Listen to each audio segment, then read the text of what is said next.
പാലായിലെ കുതന്ത്ര മുന്നണിയെ തിരുത്താൻ ജില്ലാ DCCക്ക് പേടിയോ? മണ്ഡലം കമ്മിറ്റി പ്രമേയം പാസാക്കി. ഇതെല്ലാം ഈഗോയുടെ പ്രശ്നമോ? മൊത്തത്തിൽ ഈഗോ നിറഞ്ഞ പരിപാടിയാണോ പാലാ മുനിസിപ്പാലിറ്റി നടക്കുന്നത്? 6 മാസം പ്രായം കുറഞ്ഞ ചെയർപേഴ്സൺ സ്ഥാനത്തെ ബഹുമാനിച്ച് നമ്മളെല്ലാവരും സഹിച്ചു. പ്രായം കുറഞ്ഞ ചെയർപേഴ്സണും ഡാഡിക്കൊപ്പമോ സംസാരിക്കാം ബിനുമാലിനോട്? ഒരു പക്ഷേ കേരള രാഷ്ട്രീയത്തിൽ 2 ദിവസമൊക്കെ മാധ്യമങ്ങൾ ഇവരുടെയൊക്കെ പുറകെ നടന്നായിരുന്നു. ഇന്നും ഇന്നലെയായിട്ട് യാതൊരു വിവരവും ഇല്ല. അപ്പം ഞാനും ഇതിനും ഒരു വീഡിയോ ഇട്ടായിരുന്നു. അപ്പോൾ എന്താ ബിനുമാല അതിൻ്റെ ബാക്കി എന്ന് പറഞ്ഞ് ഒരുപാട് പേര് നമുക്കുണ്ട് ഫോൺ കോളും മെസ്സേജൊക്കെ ഇടാൻ തുടങ്ങിയപ്പം ഞാൻ ഇതിനെക്കുറിച്ച് അന്വേഷിച്ചപ്പം ഈ സംഭവം ഇത് തന്നെയാണ്.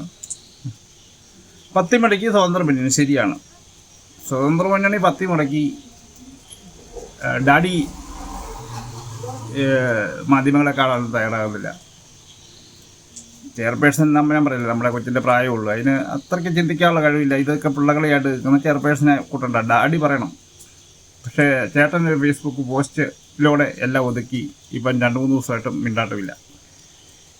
DCCയെ സമീപിച്ചിരിക്കുകയാണ്.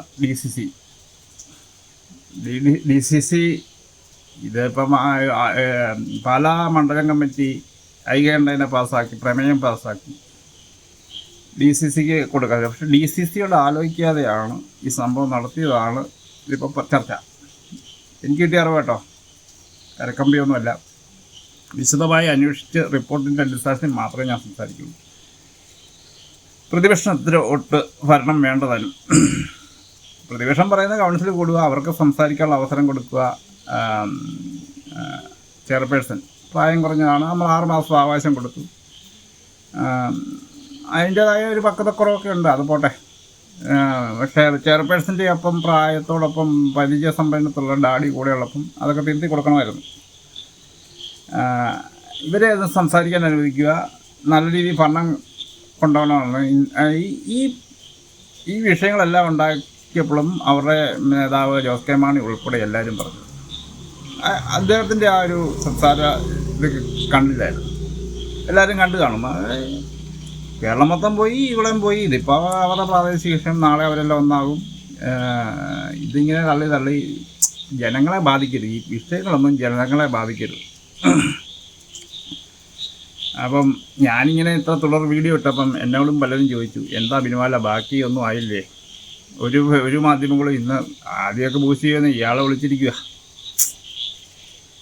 ആദ്യം ഇദ്ദേഹം പറഞ്ഞത് ഒരു ഇവരുടെ പക്ഷത്തുള്ള ഒരാൾ എഴുതി കൊടുത്താൽ രാജിവെക്ക് തയ്യാറാകുന്നു.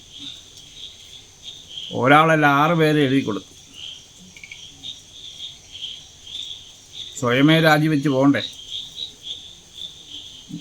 സ്വയമേ രാജിവെച്ചിട്ട് നിങ്ങളെന്നാന്ന് വെച്ചാൽ അവർക്ക് പിന്തുണ കൊടുക്കണ്ടായിരുന്നു. പക്ഷേ അപ്പം DCC പറയട്ടെ, ഇതെല്ലാം അന്തർധാര മൊത്തം ഇവരുടെ എല്ലാം മുകളിലോട്ടാണെന്ന് എനിക്ക് സംശയമുണ്ട്. ജയിച്ചു വന്ന കൗൺസിലർമാരെ ജില്ലയിലെ DCCക്ക് വിലയില്ല.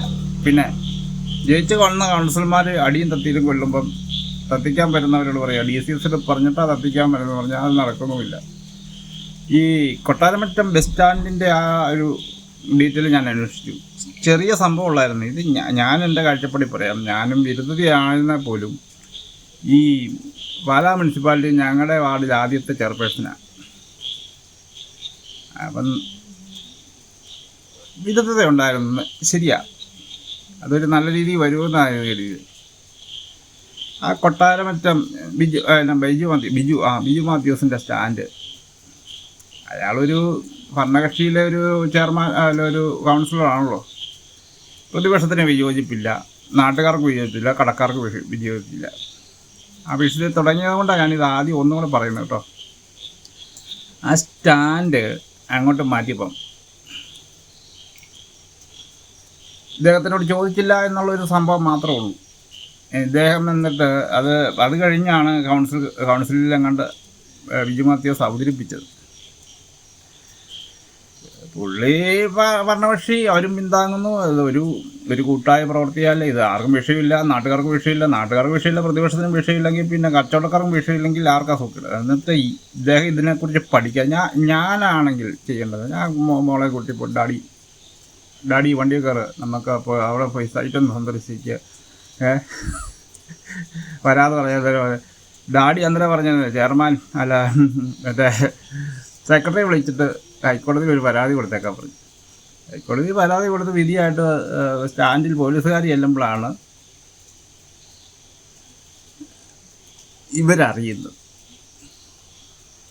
അപ്പം ഒരു പക്ഷേ ഞാനാണെങ്കിലും അത് അത്ര പൊട്ടിത്തെറിച്ചിരിക്കും. പക്ഷേ ഭരണകക്ഷിയുടെ ഒരു കൗൺസിലറെ അതിക്കുള്ളിൽ നാറ്റിക്കേണ്ട കേസുകളില്ലായിരുന്നു. അതാദ്യം ചെയ്യേണ്ടതെന്ന് വെച്ചാൽ ഡാഡി കയറ്, നമുക്കൊന്ന് പോയി നോക്കിയിട്ട് ഒരു ഇത് പറഞ്ഞിട്ട് പോരാം, നമ്മുടെ സ്റ്റണ്ട് കൂടെ ഇറക്കിയിട്ട് നമ്മളെ സ്വതന്ത്ര മുന്നണിയും വെറുതെ അല്ല ഇവിടെ ഉണ്ടെന്നൊക്കെ അറിയിച്ചിട്ട് നമുക്കൊന്ന് ഇതിൻ്റെ അകത്ത് പ്രസൻറ്റ് ചെയ്തിട്ട് പോരാന്ന് പറഞ്ഞാൽ കുഴപ്പമില്ലായിരുന്നു. ഇതങ്ങനെയല്ല, ഡാഡി പറഞ്ഞു കൊടുത്തത് സെക്രട്ടറിയെ വിളിച്ചിട്ട് നേരെ ഹൈക്കോടതി.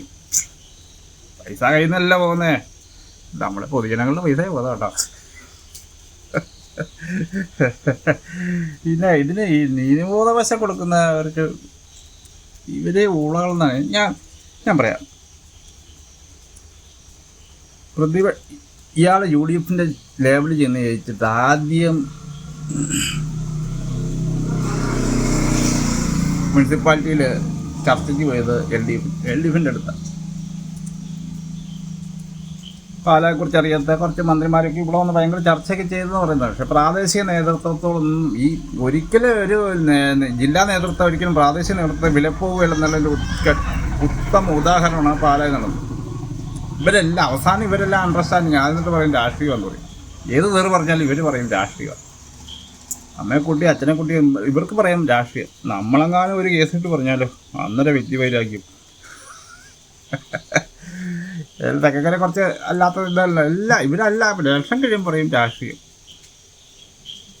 അതെന്താ അതിൻ്റെ ഒരു സാധാരണ ഒരു അണികളെയും അല്ലാത്തവരെയും അതിൻ്റെ വിശ്വാസികളെയും വഞ്ചിച്ചിട്ട് ഇവർ പറയും അവസാനം ഇവരെന്നിട്ട് ഒറ്റക്കെട്ടാ പിന്നെ കുറ്റം മൊത്തം ഇതിൻ്റെ പുറകെ ചുവന്ന് കൊടിയും ചുവന്ന് നോട്ടീസ് പിടിച്ച് കൊണ്ടിറക്കുന്നതിൻ്റെ പുറകെ. ഇപ്പം ഈ ജില്ലാ നേതൃത്വമായിട്ട് ഇവിടെ വന്നിട്ട് UDF ലേബിൾ ജയിച്ച ആളുടെ വീട്ടിൽ വന്നിട്ട് LDF ചർച്ച ചെയ്യുക. UDF 3 വാർഡിൽ സ്ഥാനാർത്ഥി നിർത്തിയിട്ടില്ല.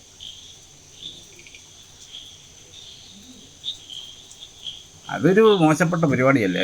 അത് അന്നേരം തന്നെ എനിക്കറിയാമായിരുന്നു ഇത് സംഭവം ഇത്ര ഉള്ളത്. പിന്നെ കുറച്ച് പേരുണ്ട് ഈ എൻ്റെ വാർഡിലുമുണ്ട് ഒരുപാട് 5 വോട്ടിന് മുകളിലോട്ട് അല്ലെ 6 വോട്ട് മുകളിലോട്ടുള്ളവർക്കെല്ലാം മെസ്സേജ് വരുന്നുണ്ട്. ദൈനംദിന മുനിസിപ്പാലിറ്റിയിലെ സകല പ്രൊഫൈലും അവരുടെ ഡീറ്റെയിൽ വരും. ഞാൻ ഇതിനോട് വിയോജിപ്പിക്കാൻ തുടങ്ങിയിട്ട് ഞാൻ ഇതിൽ 6 വർഷം 7 വർഷമായി ഞാൻ വാടകയ്ക്ക് താമസിക്കുന്നത്. എനിക്കൊരു റിപ്പോർട്ടോ കിട്ടുന്നില്ല. ഇവർ വോട്ട് പിടിക്കാമെന്ന് നമ്മുടെ വീട്ടിൽ പോലും കയറല്ല. അതൊന്നും വിഷയമില്ല കേട്ടോ, അതൊന്നും വിഷയമില്ല. പക്ഷേ ഈ പാലാ മുനിസിപ്പാലിറ്റി അനാഥമാക്കാൻ പറ്റുമോ? പ്രതിപക്ഷം പറഞ്ഞു അനാഥമാക്കാൻ ഞങ്ങളില്ല, നിങ്ങൾ എന്നാന്ന് വെച്ചാൽ ചെയ്യുക, കൗൺസിൽ കൂടിയിട്ട് നിങ്ങൾ ചെയ്യുക, നിങ്ങൾ ഇനിയാൾ യോജിച്ച് പോകാമല്ലോ. യോജിച്ച് പോലും ഡാഡി ചതിക്കുന്നു. ഡാഡിക്ക് എന്തോ കുറ്റുബുദ്ധി ആരാണ്ടൊക്കെ ഉപദേശിച്ച് കൊടുക്കുന്നു. ഇനിയിപ്പോൾ ഞാൻ പറയാം DCC പറയുക അത് ഒരു കാരണവശാലും യോജിച്ച് പോകാൻ പറയുമ്പോൾ പുള്ളി സംസ്ഥാന കമ്മിറ്റി പിടിക്കും. ഈ 6 മാസം കഴിഞ്ഞാൽ ഈ മുനിസിപ്പാലിറ്റി ആക്ട് എന്ന് പറഞ്ഞൊരു സംഭവമുണ്ട്. ഇപ്പോൾ 6 മാസം കഴിഞ്ഞു.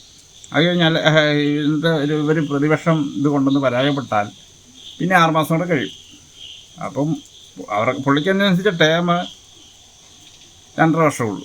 അപ്പം 1.5 വർഷം ഇങ്ങനെ അഡ്ജസ്റ്റ് ചെയ്ത് പോകാമെന്ന് കഴിയുമ്പോൾ കളി അറിയാലോ, നിയമമൊക്കെ പഠിച്ചിട്ടുള്ള ആളല്ലേ. നമ്മളും കുറച്ചൊക്കെ നിയമം ഇതിനൊക്കെ ഇങ്ങനെ ഇതിൻ്റെ അകത്ത് ഇടപെടാൻ തുടങ്ങിയപ്പോഴാണ് നമ്മൾ ഇതിൻ്റെ നിയമവശങ്ങളൊക്കെ കുറിച്ച് ചിന്തിച്ചത്. അപ്പം ഇങ്ങനെ ഒരു ആക്റ്റും കാര്യങ്ങളൊക്കെ ഉണ്ടാകും. അതുകൊണ്ട് എൻ്റെ വ്യൂവേഴ്സ് സഹകരിക്കുക. ഈ ഉടനെയൊന്നും പോവില്ല. പിന്നെ പുള്ളി അനുരഞ്ജനത്തിന് തയ്യാറായിട്ട് നിൽക്കുന്നു. ജില്ലാ DCC പറയും, ഇവരോട് പറയും, ജില്ലാ ഭരണം MLA-മാർ ഇതെല്ലാം നല്ല രീതിയിൽ ഭരിക്കേണ്ട പല മുനിസിപ്പാലിറ്റി നിങ്ങളുടെ ഈ ദാക്ഷ്യം രണ്ടുപേർക്കും അഹങ്കാരം എല്ലാവർക്കും ഉണ്ട് കേട്ടോ. അതുകൊണ്ട് നിങ്ങൾ ഒതുങ്ങാൻ പറയുമ്പം നമ്മുടെ 6 കൗൺസിലർമാർ ഒതുങ്ങും എന്നുള്ളൊരു കാഴ്ചപ്പാടിലാണ് ഞാൻ സംസാരിക്കുന്നത്. പിന്നെ മറകണ്ഠം ചാടവും അല്ലാതൊക്കെ രാഷ്ട്രീയത്തിലുള്ളതാണ്. പക്ഷേ ഒരു പാർട്ടിക്കും വേണ്ടെന്ന് പറഞ്ഞിട്ടും പിന്നെ പിടിച്ച് ഇദ്ദേഹം പറഞ്ഞത് 1 അല്ല 2 പേര് മാറിക്കഴിഞ്ഞാൽ സ്വയമേ രാജിവെക്കുമായിരുന്നു നല്ലത്. എന്നിട്ട് അദ്ദേഹത്തിൻ്റെ പുറകെ ആൾക്കാർ പോകുമായിരുന്നാൽ അതിനൊരു വിലയുണ്ടായിരുന്നു. ഇതിപ്പോൾ ചേട്ടനെ കൊണ്ടൊരു ഫേസ്ബുക്ക് പോസ്റ്റ് വിട്ടിട്ട് 2-3 ദിവസമായിട്ട് പുള്ള പ്രതികരണമൊന്നുമില്ല. ഒളിച്ച് മാളത്തിരിക്കുവാന്ന് എനിക്ക് തോന്നുന്നു.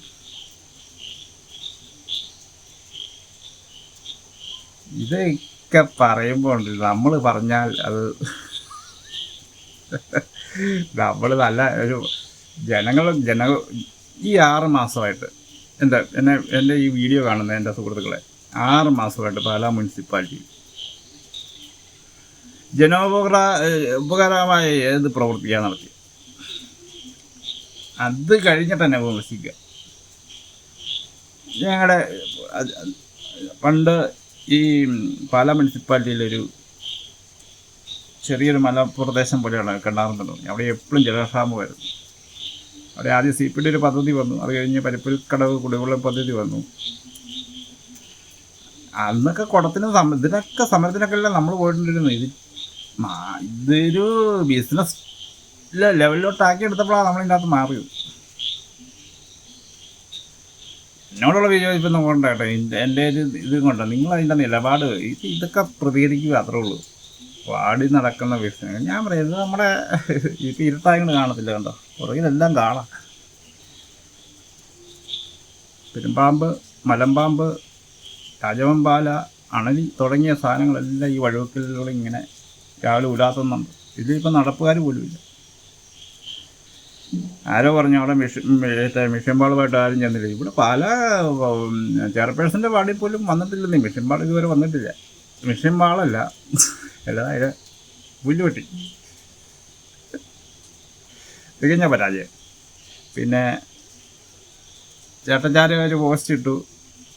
ചേട്ടച്ചാര് അങ്ങനെ ഒരു എല്ലാത്തിനും അങ്ങനെ ഇടപെടുന്ന ആളല്ലല്ലോ. പുള്ളി ഒരു പോസ്റ്റ് ഇട്ടു, ഞങ്ങൾ UDF ഞാൻ പറയാം, ഇനിയാണ് UDFിനൊപ്പം നിൽക്കുക. നാടിന് വേണ്ടി ചെയ്യാൻ എന്തെങ്കിലും ചെയ്യാൻ നിങ്ങൾ വേറൊരു വിരോധാഭാസമുണ്ട്. ഇതെന്നാ കാലം കാത്തു വെച്ച ഇദ്ദേഹത്തിൻ്റെ സ്ഥിരം പല്ലവി, കാലം കാത്തു വെച്ച കാവ്യനിധി. ഇതുകൊണ്ട് വൈരാഗ്യം തീർക്കാൻ വേണ്ടിയുള്ള ഞങ്ങൾക്ക് സ്ഥാനം മാനം വേണ്ടെന്നാണ് പുള്ളിയുടെ പോസ്റ്റിൽ വന്നേക്കുന്നത്. പിന്നെ വലിച്ചെറിഞ്ഞിട്ട് പോയാൽ പോരെ, വലിച്ചെറിഞ്ഞിട്ട് പോയാൽ മതി. അപ്പം അധികാരം നല്ലതാണ്. ഇതിപ്പം അമ്പലമാണെങ്കിലും പള്ളിയാണെങ്കിലും എവിടെയാണെങ്കിലും ഞാൻ പറയുന്നത് ഇപ്പം രാമക്ഷേത്രത്തിൻ്റെ അകത്ത് കോടികൾ നമുക്കൊന്ന് ചെറിയ കൈ അങ്ങോട്ട് പോകുന്നു. ഇത് അധികാരം അത് അതിൻ്റെ ആ ഒരു ഇതാ. അപ്പം എന്നെ വിമർശിക്കുന്നവർ വിമർശിച്ചോ, ഞാൻ നല്ല രീതിയിലുള്ള കേസുകൾ പറഞ്ഞു കൊടുക്കും. പിന്നെ വേറെ കേസിട്ടൊന്നും എന്നെക്കുറിച്ച് നോക്കണ്ട. ഇനിയിപ്പം പോയി ജില്ലാ DCC പറഞ്ഞാൽ പുള്ളി KPCC പോകും. KPCC പോയി കഴിയുമ്പോഴത്തേനും KPCC പറയും അത് ഇതിൻ്റെ അകത്ത് KPCCക്ക് എന്നാ ചെയ്യേണ്ടതെന്ന് പോലും അറിയത്തില്ലാതിരിക്കുമ്പോൾ ആ പുള്ളി പറയും അഖിലേന്ത്യാ കമ്മിറ്റി രാഹുൽ ഗാന്ധി പറയണമെന്ന് പറയും. രാഹുൽ ഗാന്ധി അഥവാ പാലാ മുനിസിപ്പാലിറ്റി ഒരു കാര്യമായി സംസാരിച്ച പുള്ളി പറയും ട്രംപ് പറയാതെ ഞാൻ രാജിവെക്കുമെന്ന് പറയും. അപ്പം പാലാ മുനിസിപ്പാലിറ്റി 13, 14, 15 വാർഡ് അന്താരാഷ്ട്ര നിലവാരത്തിലോട്ട് ഉയർത്തിയ വഴികളും പുഴകളും കാവടികളും എല്ലാം മലിനമാണെങ്കിൽ പോലും നികത്തിയ എൻ്റെ പൊന്ന് ഡാഡി, അങ്ങേക്ക് എൻ്റെ അഭിവാദ്യങ്ങൾ. പിന്നെ മാന്യമായിട്ട് ഇപ്പം രാജിവെക്കാനുള്ള ഒരു അവസരമൊക്കെ അവർ തന്നിട്ടുണ്ട്. പിന്നെ ചിലപ്പോൾ ഒന്നുകൂടെ ഒരുമിച്ച് പോകുമായിരിക്കും. പോട്ടെ, അത് നല്ല കാര്യം. നാടിന് വേണ്ടി ഒരുപാട് പേർക്ക്, എനിക്കൊന്നും ഒരു ഗുണം വേണ്ട കേട്ടോ, എന്തെങ്കിലും ചെയ്യാൻ പറ്റുന്ന കൊച്ചിനോടും പറയുക. കൊച്ച് പ്രായം എൻ്റെ മുകളിൽ പ്രായമുള്ളൂ, അത് അതിനോടൊന്നും പറഞ്ഞിട്ട് കാര്യമില്ല. ഇത് ബുദ്ധി ഉറയ്ക്കുന്ന സമയമല്ലയോ. കളിച്ച് സ്കൂളിൽ പോകേണ്ട സമയത്ത് ചെയർപേഴ്സണായി നല്ല കാര്യമാണ്. അത് പ്രായം കുറച്ച് ചെയർപേഴ്സൺ, അതിന് പഠിക്കാനുള്ള സമയം കൊടുക്കണമായിരുന്നു. ഒരു വിഷയത്തെ പഠിച്ച് വിലയിരുത്തണമായിരുന്നു.